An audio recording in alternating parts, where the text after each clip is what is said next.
እሺ ተመልካቾች እንዴት ናችሁ? የዓለም ባንክ በዚህ ዓመት ባወጣው ከሰሃራ በታች ሀገራት የኢኮኖሚ ሁኔታ ላይ የኢትዮጵያ ኢኮኖሚ አይደለም፣ በቃ ኢትዮጵያ በጠቅላላ በተፈጥሮ ሀብት የበለጸገች አይደለችም፣ ወይ ደግሞ ኢኮኖሚያ የተፈጥሮ ሀብት ላይ ጥገኛ አይደለም ከደን በስተቀር ያሉ ሀብቶች ማለት ነው የሚል ሐሳብ አስቀምጧል። ተፈጥሮ ሀብት ላይ ጥገኛ አይደለችም ወይም ደግሞ የተፈጥሮ ሀብት የጠቅላላ ሀገራዊ ምርትን እስከ 10% በላይ አይሸፍንም የሚል ነው ጠቅላላ ሐሳቡ። ምን ማለት እንደሆነ ትንሽ ዘርዘር አድርጌ አቀርብላችኋለሁ። ስለ አዲስ አበባ ታሪክ ሲነሳ ፍጹም ማትረሳ ፒያሳ፣ የከተማችን መሃል ፒያሳ ለኑሮ የምትመቸውና እርሶን የጠበቀች ነው። አረንጓዴ የሆነውን ማራኪ እይታ ከበረንዳው ላይ ሆነው የሚመለከቱበትን ዘመናዊ አፓርታማ፣ ሞናርክ ሆቴልንና ኤሊያና ግራንድ ሞልን ከቤቶ በጥቂት እርምጃ እንዲደርሱበት አድርገን እየገነባ እንገኛለን። ልብ ይበሉ፣ 6 ወለሎች ሙሉ ለመኪና ማቆሚያ ፓርኪንግ ብቻ ተብለው የተዘጋጁ ናቸው። ከዘመናዊ የመኪና ሊፍት ጋር የኤሌክትሪክ መኪና ቻርጀርን ጨምሮ የህፃናት ማቆያ ዴኬር ፕሮግራሞችን የሚያዘጋጅበት ሰፊ አዳራሽ ከቴራስ ጋር በ744 ሺህ ብር 10% ቅድመ ክፍያ ብቻ ፒያሳ ላይ የቤት ባለቤት ለመሆን በ0969211919 ዛሬውን ይደውሉልን። መደላድሎች ነን። በምቾት ይኑሩ። እንግዲህ እዚህ ሪፖርቱ ላይም እንደሚታየው በተፈጥሮ ሀብት የበለጸጉ ሀገራት አሉ፣ ደግሞ በተፈጥሮ ሀብት ደግሞ ያልበለጸጉ ሀገራት አሉ። ከደን በስተቀር እያለ ነው የሚገልጸው። ከደን በስተቀር ነዳጅ ያላቸው ትልልቅ የሚባሉ ሚኔራሎች ያሏቸው፣ ብረት ለብረት የሚያስፈልገው ጥሬ ዕቃ የሚያመርቱ ማለት ነው።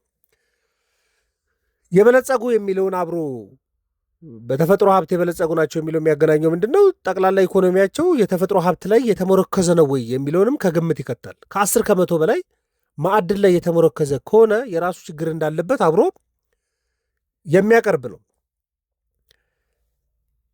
እና ይሄ የተፈጥሮ ሀብት ጠቅላላ ሀገራዊ ምርትና የጂዲፒ ያለው ድርሻና የኤክስፖርት ያለውን ድርሻ አብሮ ጎን ለጎን እያስተያየን እንመለከተዋለን። ምን አይነት ተጽዕኖ እንዳለውም አቀርብላችኋለሁ። እንግዲህ በነዳጅ የበለጸጉ የአፍሪካ ሀገራት ብሎ የሚዘረዝራችኋለሁ። አሁን ለምሳሌ ቻድ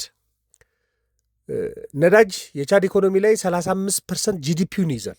አንድ ነገር በጣም ብዙ ቁጥር ጠቅላላ ሀገራዊ ምርትን ከያዘ ጤነኛ አይደለም። ዳይቨርሲፊኬሽን የለውም፣ ስብጥር የለውም።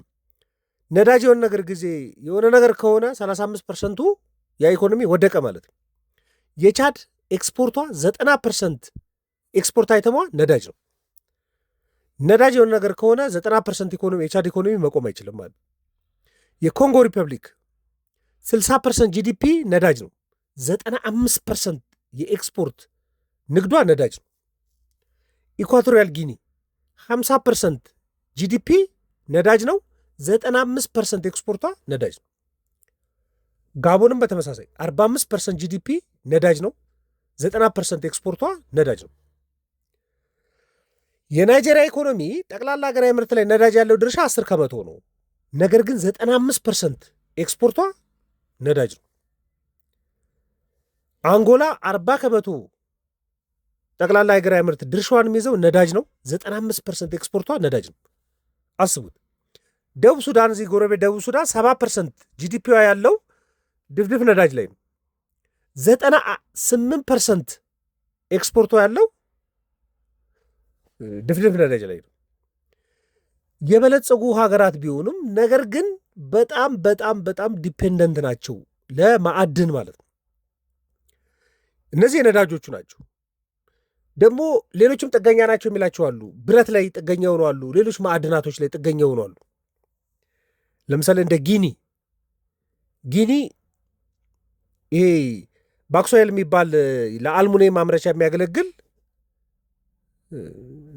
ማዕድን አላት እና የሚገርመው 90% ኤክስፖርቷ እሱ ነው። 25%ቷን ጂዲፒ የሚይዘው እሱ ነው። ላይቤሪያን በተመሳሳይ 20% ጂዲፒዋን እና 80% ኤክስፖርቷን የሚይዘው ወርቅና የብረት ማዕድን አንድ ነገር ላይ ማለት ነው። ለዛም የተፈጥሮ ሀብት ሞሪሼስ እንኳን ጂዲፒ ላይ ዝቅተኛ ነው። በጣም ዳይቨርሲፋይድ ያደረገ ኢኮኖሚ ነው የሞሪሼስ ኢኮኖሚ። ቱሪዝም ላይ ጠንካራ ነው፣ ፋይናንስ ላይ ጠንካራ ነው፣ ቴክስታይል ላይ ጨርቃጨርቅ ላይ ጠንካራ ነው። ኒጀር 15%ቱ ዩራኒየም ላይ ነው፣ 70% ኤክስፖርቱም ዩራኒየም ነው። ሴራሊዮን ወደ 30% ጂዲፒዋ ዳይመንድ እና የብረት ጥሬ ዕቃ ነው። 90% ኤክስፖርቷ አንድ ነገር ነው፣ የዳይመንድና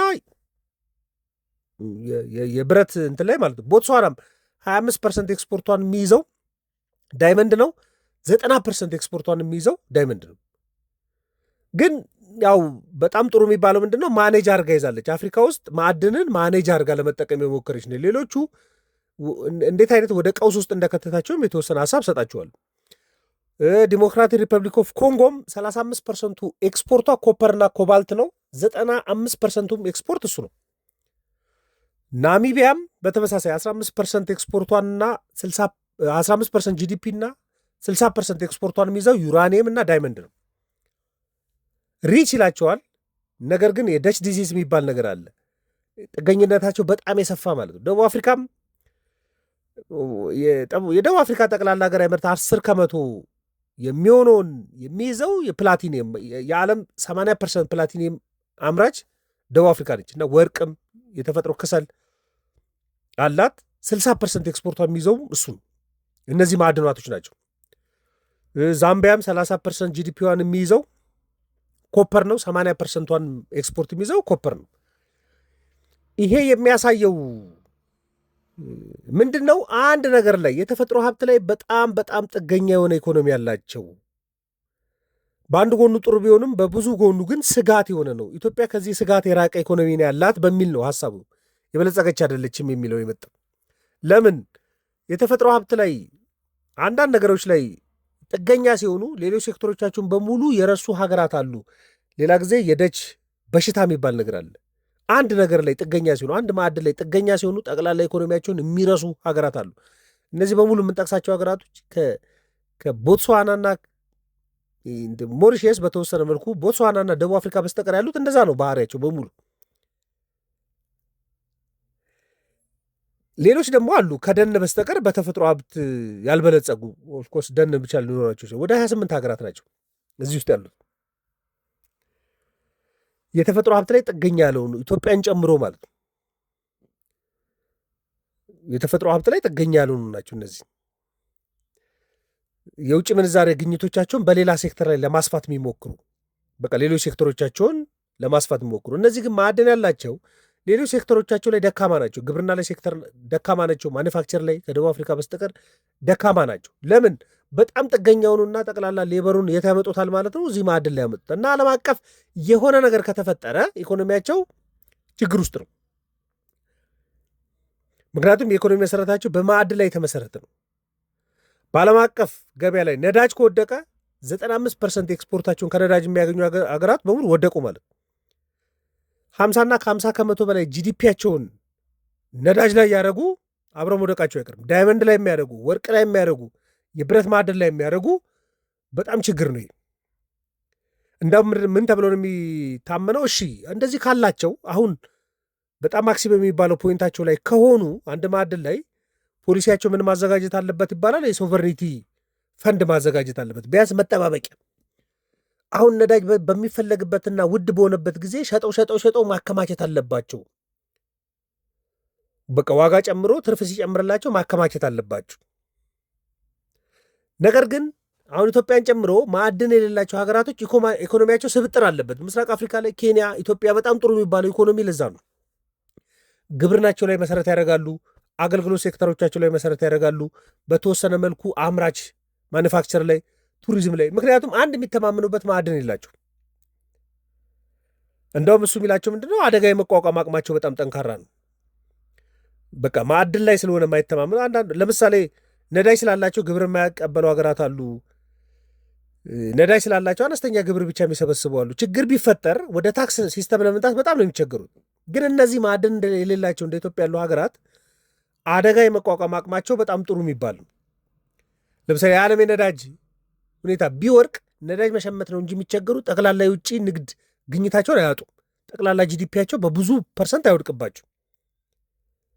ይሄ የደች የሚባል በሽታ አለ ከኔዘርላንድ የመጣ ማለት 1960ዎቹ ገጥሞ የነበረ ግን ዋሲሁን በላይ የሚለው ዩቲዩብ ቻናል ላይ እሱን ለብቻው አቅርብላቸዋል። የሀገራቶች ኤክስፒሪየንስ ስለሆነ ደች የሚባለው እንዲይዝ። ኢትዮጵያ ግን በእሱ በሽታ የተጠቃች አትሆንም።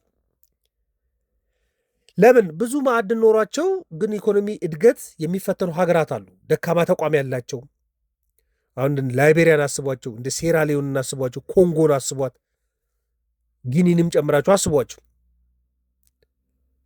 ደካማ ተቋም ያላቸው የግጭት ስጋት ያለባቸው ማለት ነው። በቃ ማዕድን ከሌላቸው ደግሞ ከማዕድናቸው አንጻር ግጭት ውስጥ የገቡ ኮንጎም፣ ሴራሊዮን፣ ላይቤሪያም ተመሳሳይ ነው። ግን የናይጄሪያም ኢኮኖሚ አንድ ከሚፈተንበት መንገድ አንዱ እሱ ነው። የኢትዮጵያ ግን አሁን ማዕድን ጠቅላላ ሀገራዊ ምርት ላይ ያለው ድርሻ ከ2 ከመቶ የሚበልጥ አይደለም። በድምሩ የተፈጥሮ ሀብትንም ብታዩት ከ10 ከመቶ በታች ነው። ለምን? የኢትዮጵያ ኢኮኖሚ መሰረቱን ያደረገው ቡና ላይ፣ ወርቅ ላይ፣ የቅባት እህሎች ላይ፣ አበባ ላይ፣ ጫት ላይ፣ እንስሳት ላይ፣ ከብቶች ላይ ምናምን።